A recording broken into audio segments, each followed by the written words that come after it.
The day I went to Harbor City, Willow unexpectedly got engaged to someone else. Everyone thought I would rush back to Beijing that night and cause a scene at the engagement party. However, they didn't know that I neither planned to go back nor make a fuss, because nobody expected that before going to Harbor City, I had already happily gotten engaged to someone else. From then on, you go your way, I'll cross my bridge. We don't need to think about seeing each other anymore. Chapter 1. The last time I confessed to Willow, I made quite a fool of myself. There were many people sitting in the private room, but it was dead silent. Not a single person spoke. Minutes passed, and it was Makoto who finally stood up to break the tension. "George, you're Willow's brother. Isn't this inappropriate?" A thug in the corner snickered. "What's inappropriate? Orphan with different fathers and mothers." Laughter erupted, gradually becoming a chorus. I glanced at Willow, who was covering her mouth and laughing so hard she was shaking. Gritting my teeth, I yanked the guy who called me an orphan up by his collar and punched him in the nose. The next second, Willow shouted, "George, stop. Do you want me to say something even more hurtful?"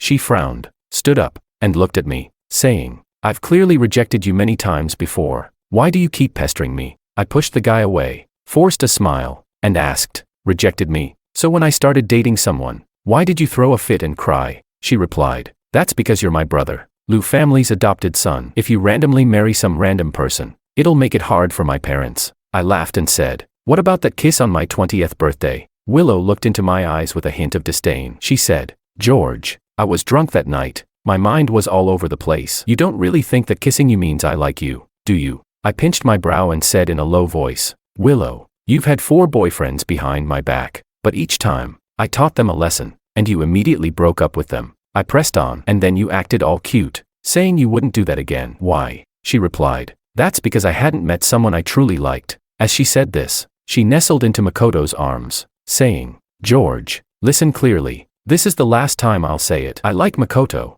and I'm marrying him. Your previous tactics won't work this time," she added. Makoto looked smug and affectionately gazed at her, saying, "Willow." Without hesitation, she stood on her tiptoes and pressed her lips to his. Makoto held the back of her head, responding more passionately. They kissed passionately, oblivious to everyone around them. At that moment, I recalled that kiss from my 20th birthday. It was just as intense and lingering, leading me to dream for 4 years without waking up, blindly believing that she liked me. Chapter 2. Willow moved out of the Liu family's old house and started living with Makoto. On the day she moved out, I was busy with my graduation defense at school. Choosing such a day was probably to prevent me from causing trouble for Makoto. However, this time, I didn't feel the rage I usually did. After a brief moment of displeasure, I quickly shook my head and put it all behind me. That evening, I had a graduation dinner with some close classmates. Yet, even though I didn't go looking for him, he came looking for me. On my way to the restroom, I ran into Makoto. He said to me, "George, Willow is here too. Are you going to see her?" I shook my head. "I'm with my classmates,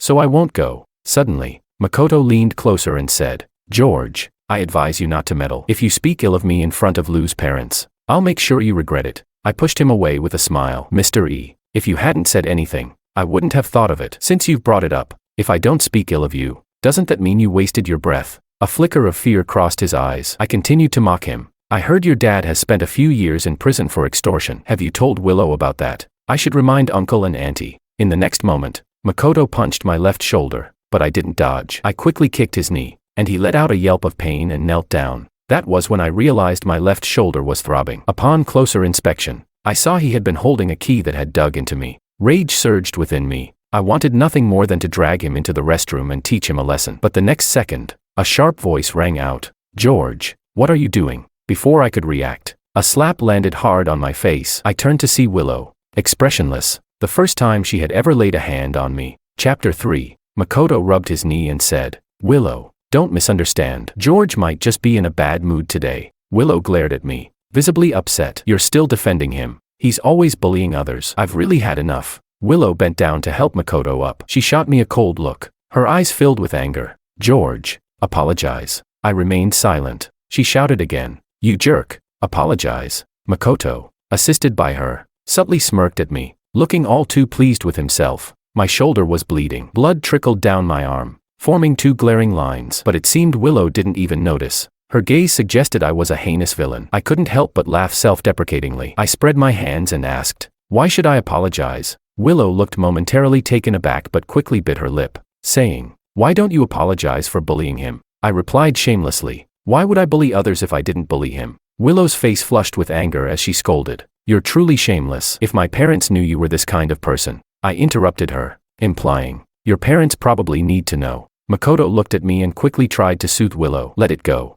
Willow. How can I let it go? Willow instantly felt a surge of sympathy for him. She said, George, I've told you before, Makoto is different from others. No matter how you bully him, I won't break up with him. It'll only make me love him more and hate you more. With that, she helped Makoto turn and leave. I stood there, contemplating for a long while. The pain in my shoulder was sharp, but my heart felt oddly empty and light. I realized, at that moment, that all those so-called obsessions had turned to dust, completely vanished. They could do as they wished. It was none of my concern. Chapter 4. That night, Makoto posted 3 updates on his WeChat moments, all of which were screenshot and sent to me by some people in our circle with ulterior motives, especially Willow's reply, which was particularly highlighted. I knew they secretly wanted to see me humiliated. In the past, I might have let their interactions provoke me and sought out those thugs for a beating. Then she would immediately break up with them and come to me, saying she wouldn't act like that again, giving me the false impression that she actually cared about me. But this time, I ignored it. Instead,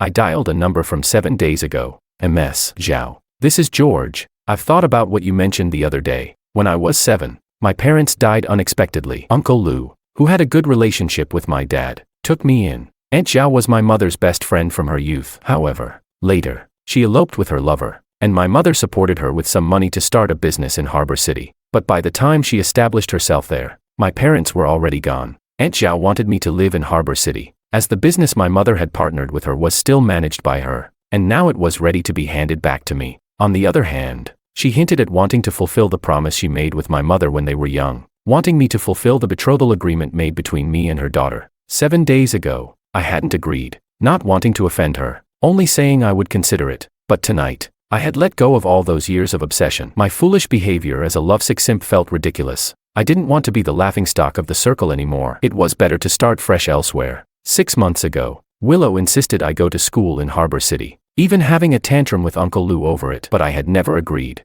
Now, I felt it was a great opportunity. Perhaps it was fate's arrangement after all. On the other end of the line, Aunt Zhao was laughing joyfully, saying, George, your sister Anna is waiting for your approval. She can't wait to fly to Beijing to pick you up herself. I held the phone, feeling inexplicably shy. Even though I had promised to move to Harbor City, the next moment felt like my life was already being arranged for me. Yet, it didn't seem so bad. The sounds of laughter in my ears made me feel dazed. After 15 years of living together and 7 years of liking someone, it turned out that letting go completely only took a mere 7 days. Chapter 5. The day Willow and Makoto got engaged was deliberately chosen to coincide with my arrival in Harbor City. As a result, not many people came to see me off. When I got off the plane, I opened my phone and was flooded with messages, many of which were about Willow and Makoto's engagement. I chuckled and deleted those contacts, blocking them all. Before coming to Harbor City, I met with Anna. I didn't want any complications or to draw attention to ourselves. Anna agreed with my intentions. We exchanged rings and had a low-key engagement.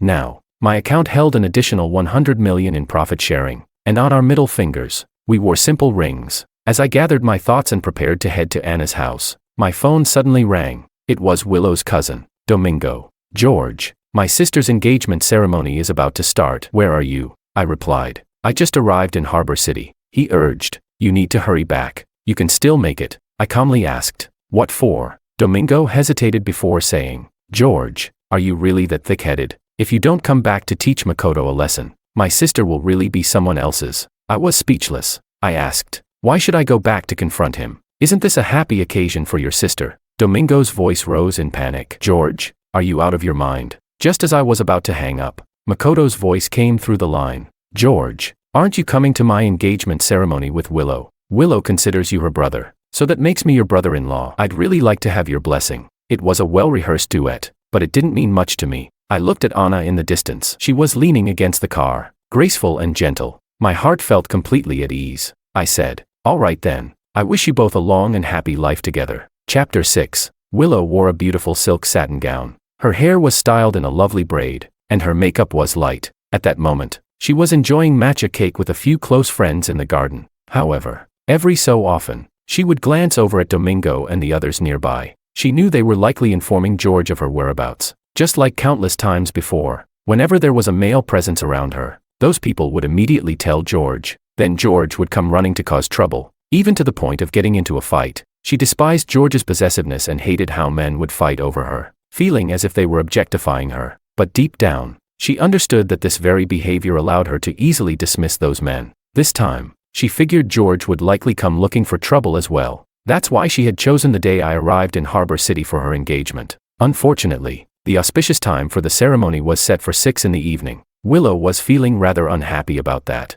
After all, if George caught wind of it, he would immediately fly back, possibly arriving just in time for the ceremony to start. One of her friends remarked, "Willow, what if George comes back looking for you?" "Yeah, if you're engaged to someone else, I bet he'll be furious if he finds out," another friend added. "But it seems he's been unusually quiet lately. You and Makoto are all lovey-dovey, and he hasn't made a peep. If it were in the past, he would have stormed in already." Willow took a small forkful of cake but hesitated to eat it. Her mind was racing with her friend's last comments. George had indeed been unusually quiet, almost too calm, but based on her understanding of him, he wasn't the type to just let things go. Since childhood, she had rejected him numerous times, yet he always persisted, never backing down. Now, it seemed he had become much steadier. Suddenly, Willow had a thought. She smirked lightly and popped the tiny bite of cake into her mouth. "Just wait and see. He won't leave me that easily." One friend asked, "Willow, are you saying George will come back to cause trouble?" Willow didn't respond but felt a strong conviction inside her.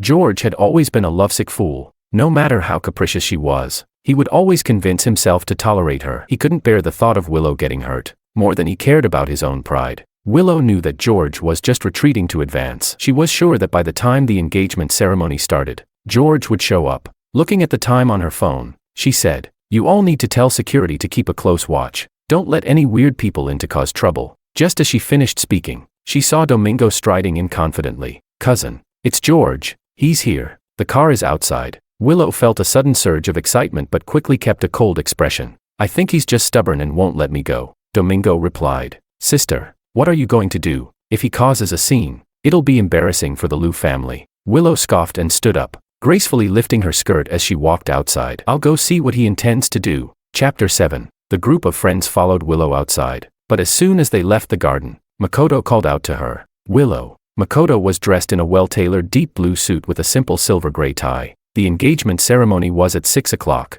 still a few hours away. Makoto felt anxious inside, but he didn't show it. He asked, "Why did you come out?" Willow paused, her gaze falling on Makoto. He was gentle and refined, the kind of warm guy that girls easily fall for, quite the contrast to George's brashness. Because of his humble background, Makoto was somewhat timid, always speaking softly. During the time she was with Makoto, she was quite fed up with George and easily developed feelings for him. Moreover, her connection with Makoto began with a classic hero saving the damsel scenario. Many women harbor romantic fantasies of being saved by a hero, so her feelings for Makoto were quite different from the frivolity she experienced with her previous boyfriends. Makoto said tenderly, "I heard George is back.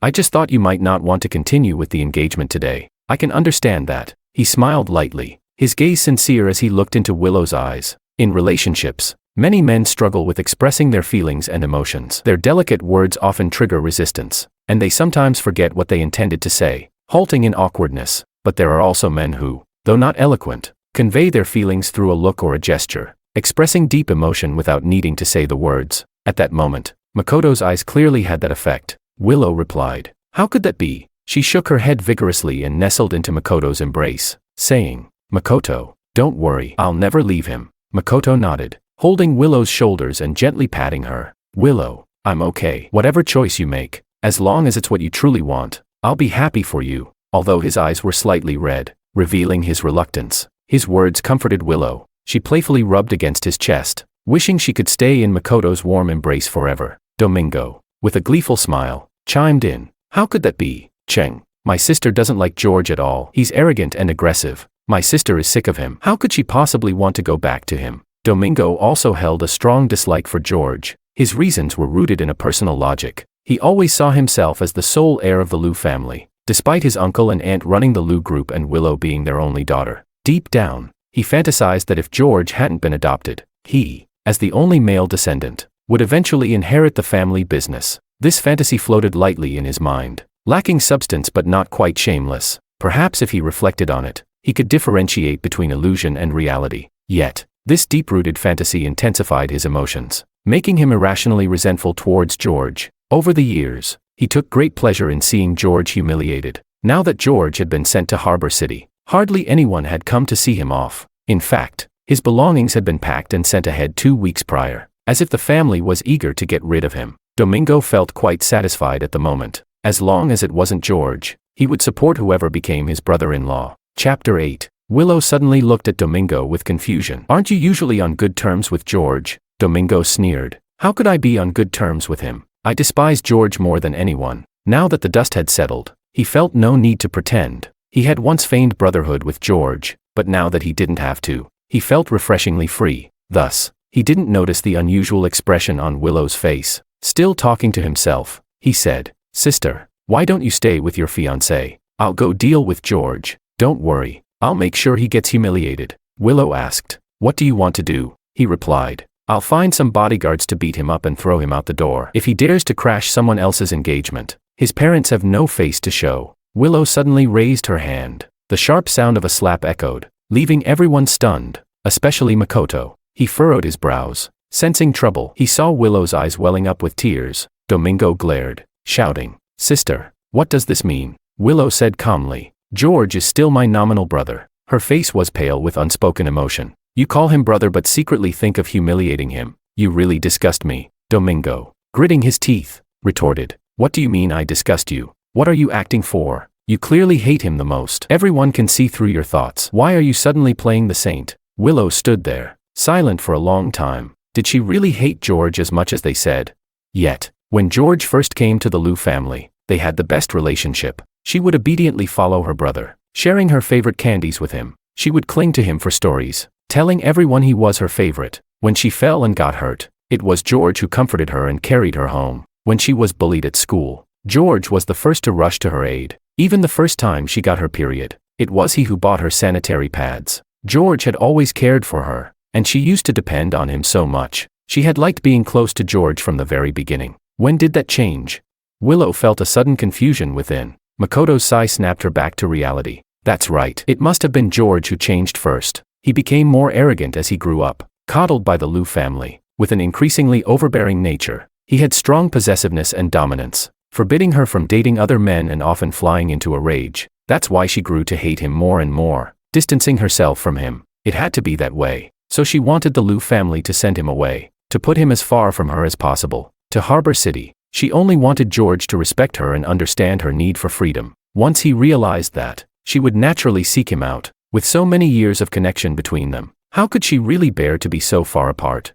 Chapter 9. But now it seemed that George was still stubborn. On such a joyous day, he continued to ruin her happiness. He was truly despicable. As soon as he arrived, he turned the Liu family into chaos and sowed discord between the siblings. It was easy to understand this mentality. It was far easier to blame others than to admit one's own mistakes. Instead of reflecting on his actions, it was safer for him to stick to his established path. Willow had clearly given George hints more than once, even sabotaging his relationships, but at this moment, she was blaming him for not allowing her to date others, completely forgetting her own actions. She had slapped her own brother, yet blamed George for the turmoil in the Liu family. By ignoring and forgetting her own detrimental behaviors, she created a causal chain that made her feel utterly justified, as if she were always on the right path. Willow thought she had figured it all out, yet tears flowed uncontrollably. She felt a sense of unease but instinctively blamed George, tightly clutching Makoto as she choked out, "I'm sorry, Makoto. I've been blaming George on such a good day. I have to make it clear to him. I won't let him ruin our engagement."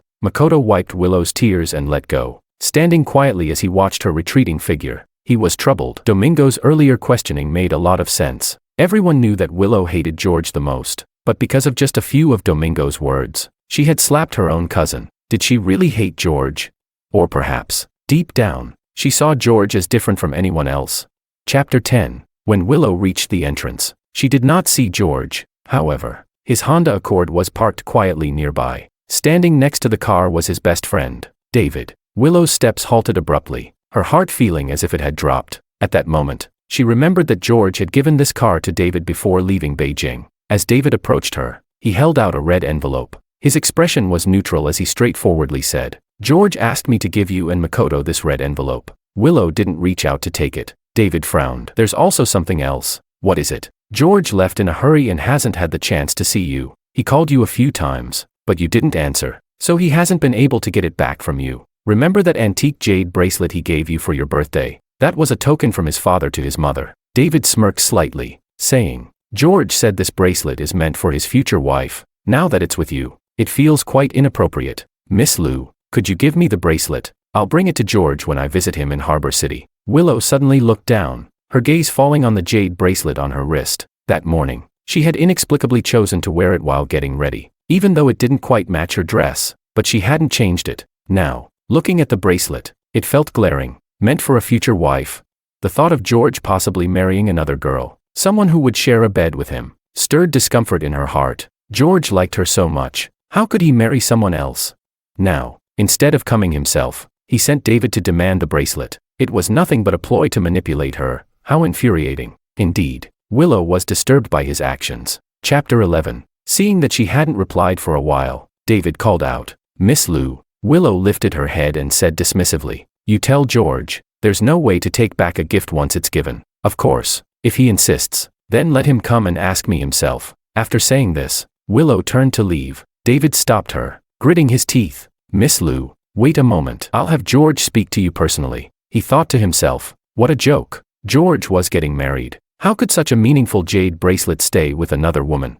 George had repeatedly emphasized the importance of retrieving it before his wedding. He wanted to personally put it on his wife's wrist that day. David had long found Willow insufferable, but George was blind and foolish, getting strung along for so long and then tossed aside. Just thinking about it made David want to punch Willow. But now he had finally come to terms with it. George had found such a great wife. He was genuinely happy for his friend and was determined to fulfill his mission. Chapter 12. When I received David's call, the car was almost at Anna's house. I asked, David, what's up? He replied, George, I went to get the bracelet from Willow like you said, but she won't give it to me. She said if you really want it, you should talk to her yourself. I instinctively glanced at Anna beside me, feeling inexplicably guilty. I wasn't very familiar with her yet, even though her makeup looked sweet and bright, instantly likable with peach blush and dewy light pink lip gloss. Her clear, bright eyes and composed demeanor gave off a certain distance. Even sitting in the car, she maintained a graceful posture, and her occasional smile radiated poise.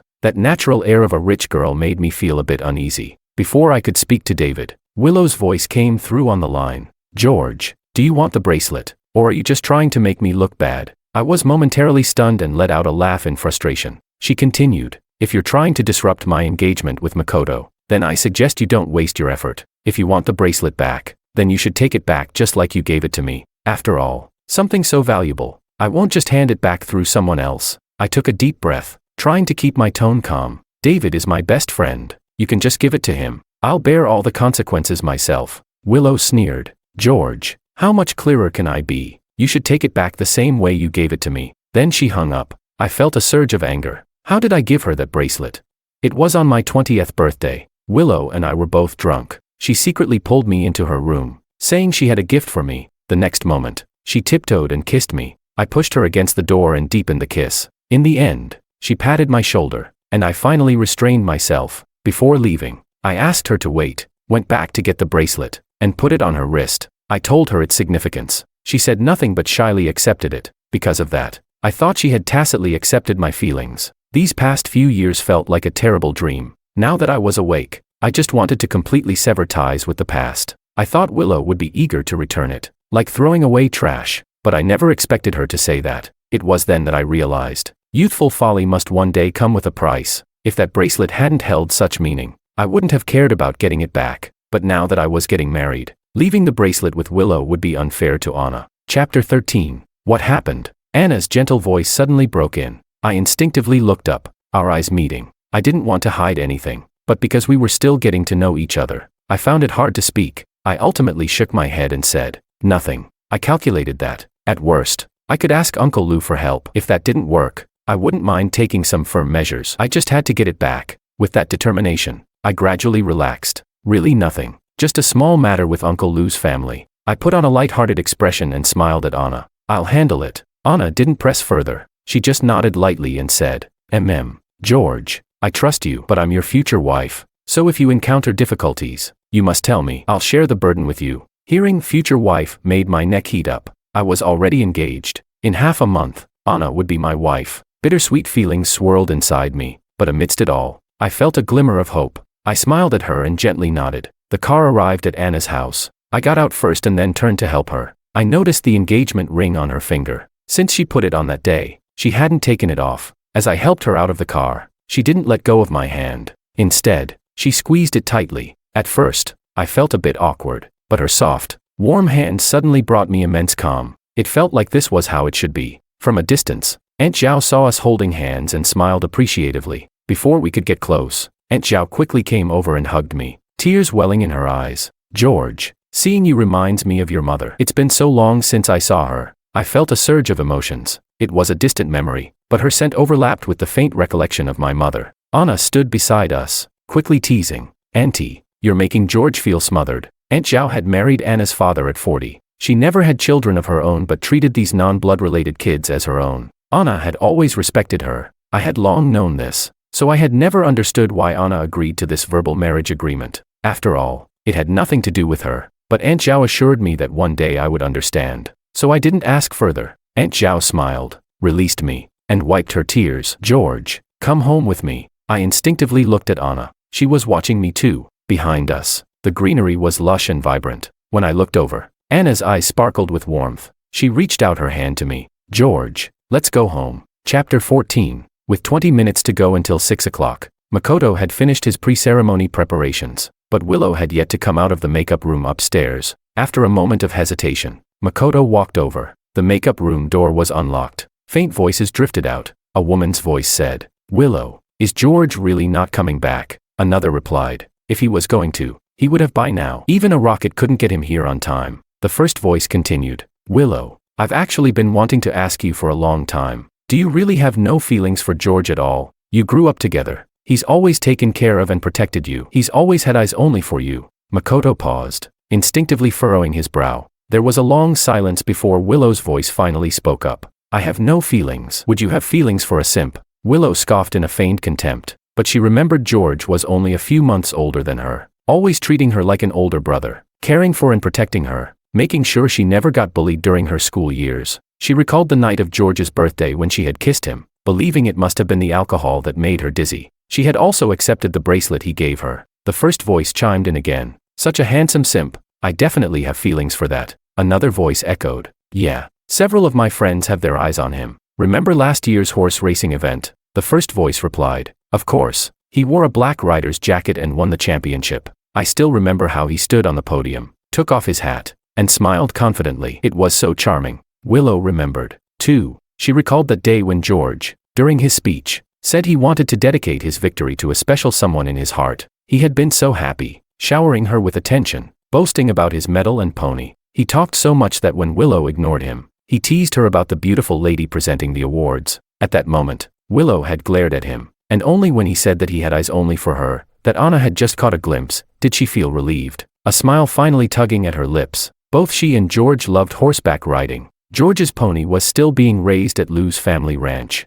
The next moment, Makoto suddenly pushed the door open, interrupting Willow's thoughts. "Willow," he said, wearing a deep blue single-breasted suit, a replica of Lou's original engagement suit. Lou had come from humble beginnings, and the story of him rescuing a beauty to spark a beautiful romance was still fondly recalled by many today. Willow's greatest pride in life was her parents' deep love for each other. Perhaps that was why, when Makoto had saved her, she developed special feelings for him. Now, standing before her, Makoto resembled her father in those old photos, gentle and steady. Willow's heart was once again enveloped by that sense of fate. Many believed in destiny, either as a mere coincidence or as prophesied by the stars. That feeling was so strong that even if emotions were lacking, it could be filled with the thrill brought by destiny. So even though she had never considered taking the step of engagement and marriage with Makoto, today, she suddenly felt it was right to complete this engagement ceremony with him. Makoto smiled at her and reached out his hand. Willow stood up, lifting her skirt to walk over to him. "I was worried because you didn't come downstairs for so long,"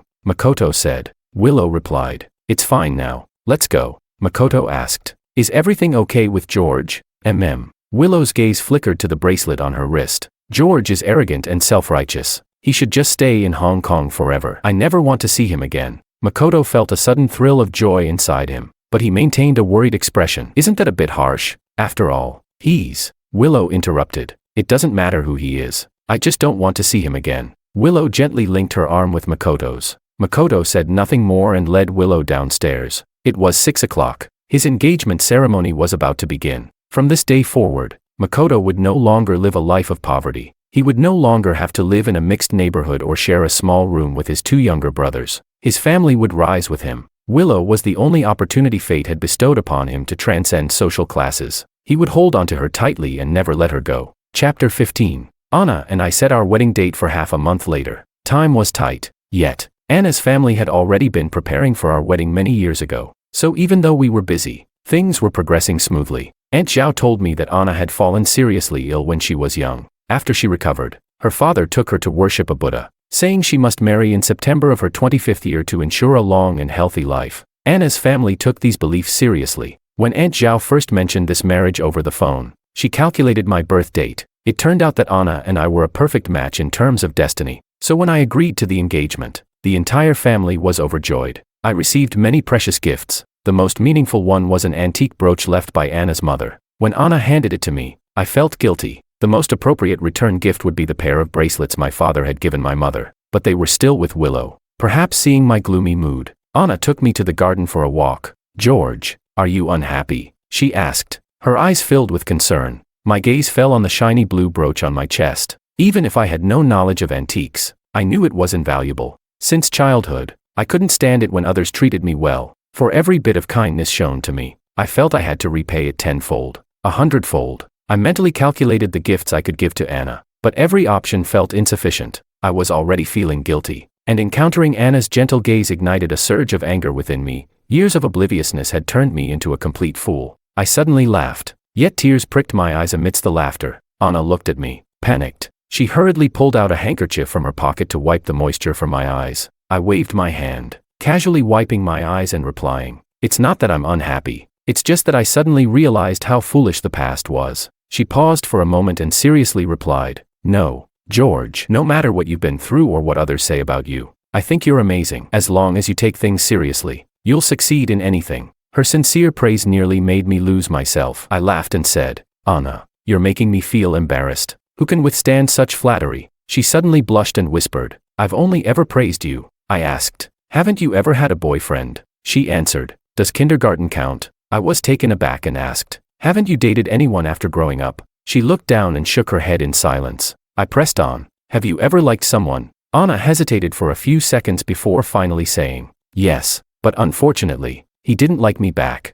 A faint understanding began to dawn on me. So that was it. Perhaps Miss Anna had a crush on someone who loved someone else, which led her to agree to this engagement in despair. For some reason, an uncomfortable feeling surged in my heart, but I quickly comforted myself. Maybe it was better this way. At least I wouldn't feel too guilty. When I left that day, Anna had said to me, "George, I hope you can see me as your future wife from the heart. I know you tend to keep many things to yourself, but if you could occasionally share or talk to me about some of them, it would make me very happy." I felt that my heart had indeed begun to open up slightly. I nodded and said, "Anna, I will." I gave Anna a pink diamond ring as a gift. It wasn't particularly expensive, but it was a design I had sketched myself on a whim. This gift felt pure, as I hadn't designed it for Willow. I had simply been thinking of my parents, translating my longing into every line of the pencil strokes. Chapter 16. The wedding preparations were in full swing.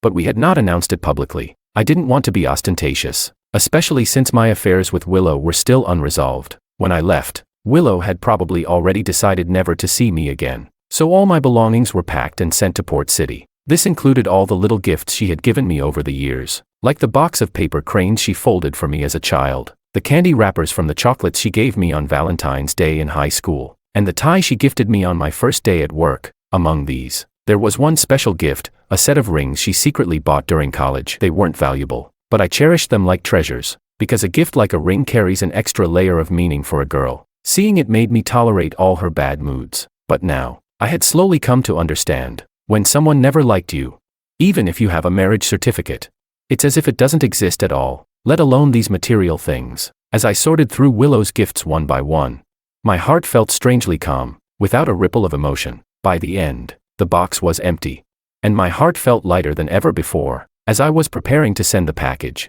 my phone suddenly buzzed with several WeChat messages. It was from the staff at the horse ranch. My little horse was sick, refusing to eat grass and hay. Seeing the photo, I was frantic. The staff said the little horse must miss me.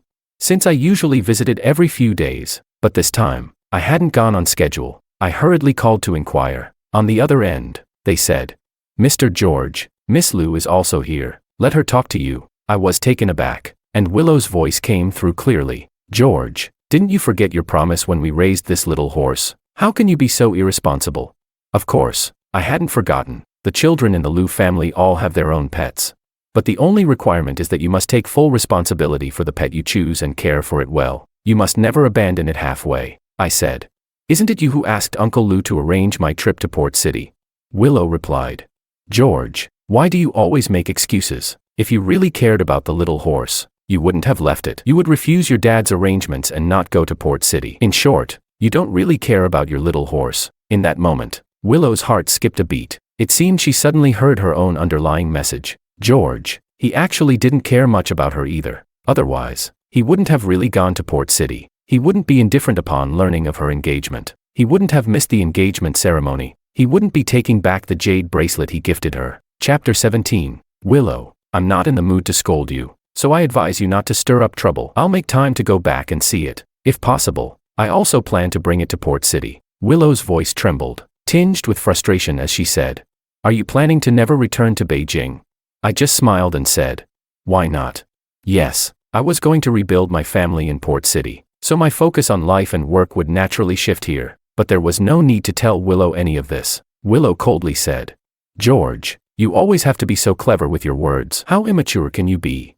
You better not regret it." "George," I was speechless and asked, "Regret what?" She replied, "I'm engaged to Makoto now." I asked, "What of it?" She said, "The wedding date is being finalized." I responded. "And then?" She said, "George, don't tell me you don't understand. If I really marry Makoto, I laughed, feeling relieved and pleased, and said, "Sis, it's a good thing for you to get married. Do you want me to give you a big red envelope?" On the other end of the line, Willow suddenly fell silent, and I didn't wait for her to say anything else. I just hung up. When we were 16, we had our first crush, and from then on, things spiraled out of control. She wouldn't let me call her sister, and she refused to call me brother. Now, after all these years, we had finally returned to the most appropriate position. I had no interest in hating her or blaming her. After so many years of companionship, giving a red envelope was only right. Chapter 18. I called Uncle Lou. After greeting him and Aunt Lou, I delicately brought up the matter of the bracelet. I said, "Uncle Lou, I was young and foolish a couple of years ago, causing quite a few misunderstandings. Now that I think about it, I always feel regret and shame. Since my sister is engaged now, I think it's best not to cause any unnecessary misunderstandings." Uncle Lou sighed on the phone. He said, "George, I've always liked you and regarded you as my own son. I've actually always wanted you to be our family's son-in-law. Your aunt has been shedding tears talking about you these past few days. I understood their sadness. I felt difficult too, but that sadness was only because of the sincere love from the two elders. So I said, Uncle, feelings cannot be forced. You can't make a sweet melon grow from a bitter vine." He said, "Willow is too willful. I interrupted. "It's nothing, Uncle. If my sister likes someone, she should marry whoever she wants." He paused for a moment and said, "I will help you get that bracelet back. In a few days, your aunt and I will go to Port City for a wedding. I'll personally give you the bracelet then." I thanked him and hung up the phone. The staff handling the shipping had also arrived. The carefully packed gift box was loaded onto the truck. In a few days, it would be safely delivered to Willow. Soon, Uncle Lou and the others would come to Port City. When the jade bracelet was returned to me, the absurdity of those youthful days would come to a complete end. From then on, Willow and George would have nothing to do with each other. Chapter 19. After Willow got engaged, she started meeting up with her friends more frequently. When she went to the bathroom, she overheard David talking on the phone. David said, "Bro, I'm heading to Port City tomorrow. We agreed you'd have your wife introduce me to a bridesmaid." "What? Your wife found 7 bridesmaids?"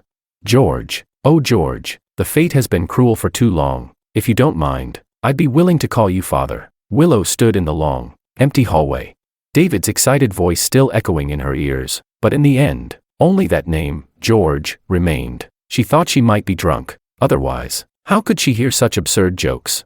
Yes, she was really drunk. That was why she was hearing things. Or perhaps, she just missed George. And that was why she misheard someone else's name as George's. Willow leaned against the wall, staggering over. She called out, "David, David," who had just finished his call. was startled and asked, "Willow?" Willow demanded, "Who were you just talking to?" She stared into David's eyes and said, "I heard you say you were going to Port City for a wedding, and I heard George's name." Her usually stunning face now revealed a hint of distortion.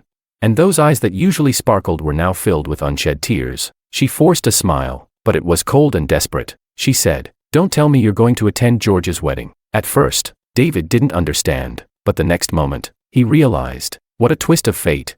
Over the years, David had been so anxious because of George. Now, he felt so pleased inside. The proud daughter of the Liu family was experiencing this today. Wasn't she the one who loved to keep others dangling? Wasn't she the one who enjoyed watching those who liked her suffer?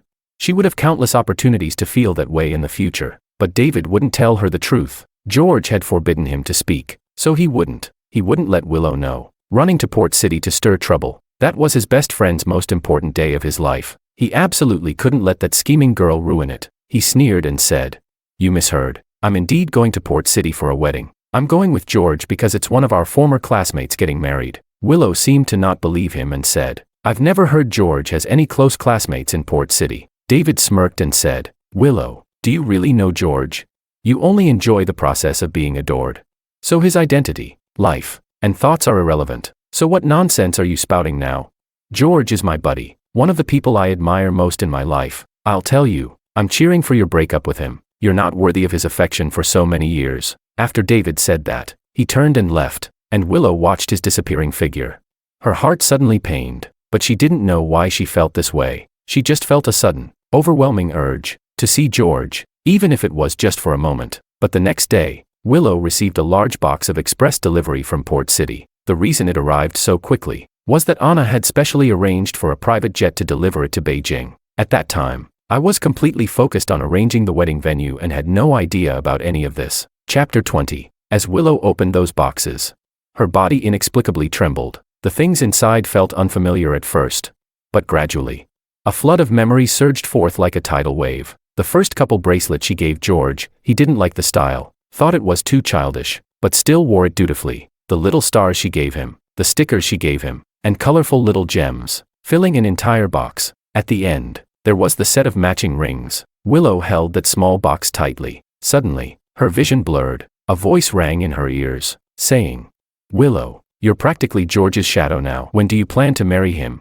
Back then, the kids often teased her and George like that. At 20, she was young, playful, and headstrong, with so many boys chasing her, but she dismissed them all, because with handsome and cheerful George by her side, she linked arms with him, making countless friends envious. She was happy because this wonderful George liked only her. At that time, she wanted to marry him, to be exact. She had known for a long time that she would marry him someday, so she gave him that small token, that cheap set of rings. But when did she start to tire of George?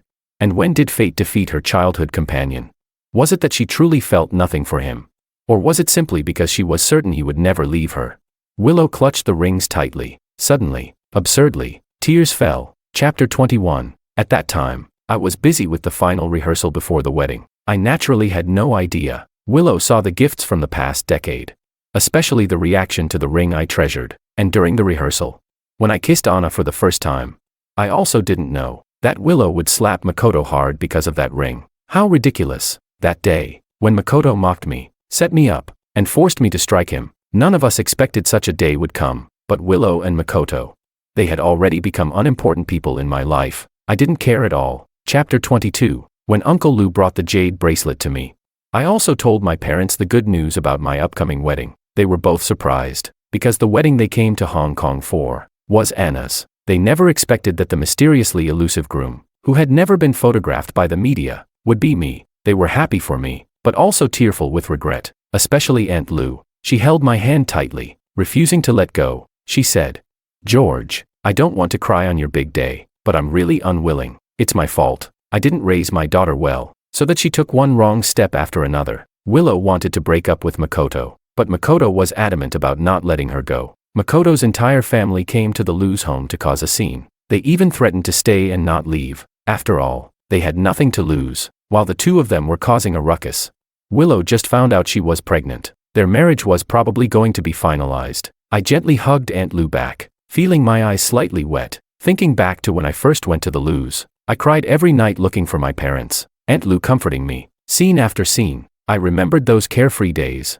The times they treated me like their own son. I hoarsely said, "Uncle and Aunt, it's not your fault." In the end, she wiped away her tears and said, "Child, it's Willow who isn't blessed. Aunt sees Anna as a very good girl. You will definitely be happy together." Chapter 23. I know that a woman as gentle, caring, and understanding as Anna, even if she doesn't love me, our married life would still be happy and harmonious. But I never expected that happiness would be far more intense than I imagined. When I placed the jade bracelet on Anna's wrist, she showed me a photo. In the photo, I was holding a trophy, smiling confidently toward the audience, and Anna was standing beside me, smiling at me. That year at the horse racing festival, when I won the championship, it was Anna who presented the award and put the medal around my neck, but at that time, my heart and mind were entirely on Willow. I only glanced at her briefly. I only knew that she was an incredibly beautiful woman. Who would have thought there would be such a fate afterward? I smiled, like a child, pointing at the photo of us two.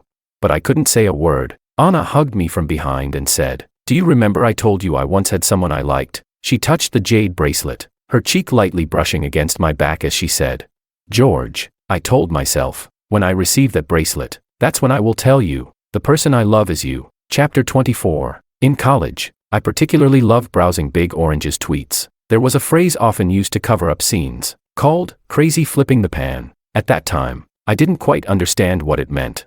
Until the wedding night. When the bride shed her daytime modesty, I turned into a chef. I cooked this dish with great energy, stir-frying and searing, a vigorous cooking session. I was tireless, eager to whip up a grand banquet. But the next day, I was exhausted, sleeping until noon. While I was still sound asleep, Anna had already refreshed herself with a morning run, breakfast, swimming, bathing, and so on. Days after the wedding, the housekeeper smilingly told me, "Sir, you have no idea how much Miss Anna smiled that day. In all the years I've been at Anna's home, it was the first time I saw her talk so much in the morning. She greeted everyone, even my little grandson. I think Miss was eager to carry around a loudspeaker to tell the whole world that she got married and loves her husband." I couldn't help but laugh, making an excuse to send the housekeeper away, and sat alone in the garden reading the news. From a distance, I saw Anna's car driving in. She got out of the car.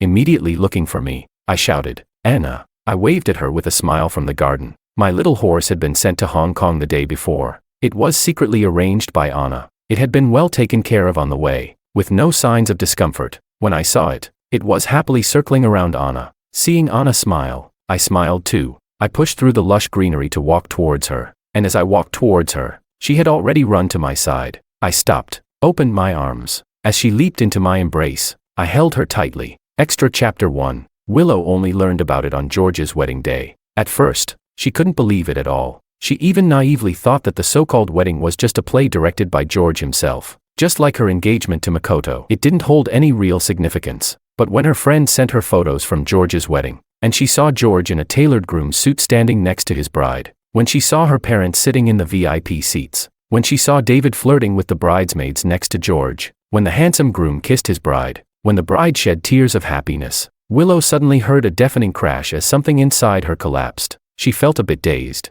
and it seemed she couldn't hear what her friends were saying at all. All that echoed in her ears was that one sentence: "George is married. George is someone else's husband now." But didn't George always like her since they were kids? Didn't George always hope Willow would marry him? Wasn't he in love with her?